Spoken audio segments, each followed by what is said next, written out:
líquida de capacitor. El capacitor es ese signo que está allá. Ese signo ese.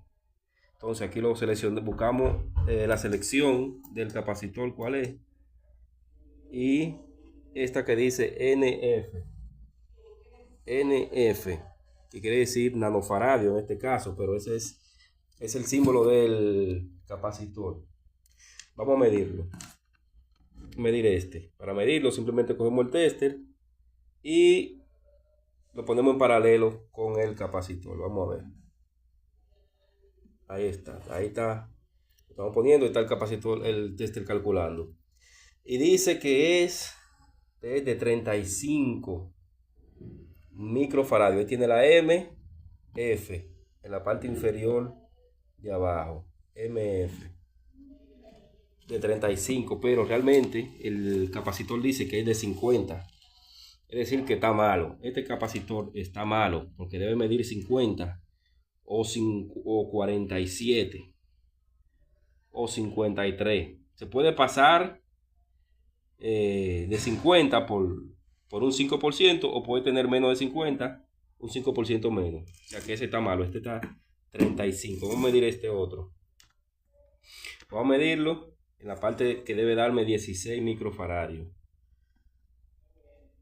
Vamos a ver. Está calculando 16.5. Ese está excelente. Excelente da este. Vamos a medirlo en la parte que tiene 52 microfaradios. 52 microfaradios. A ver cuánto va a medir.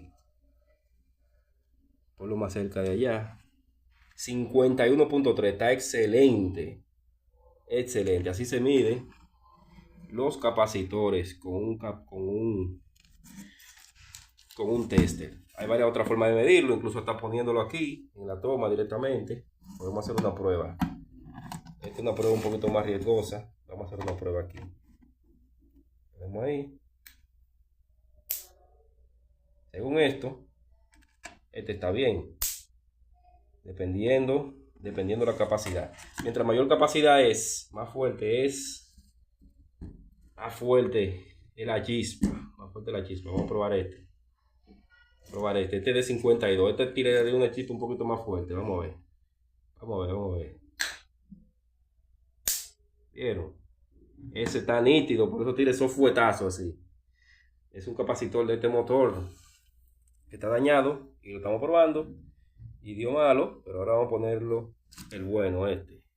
Ya tú sabes. Estamos nítidos. Vamos allá.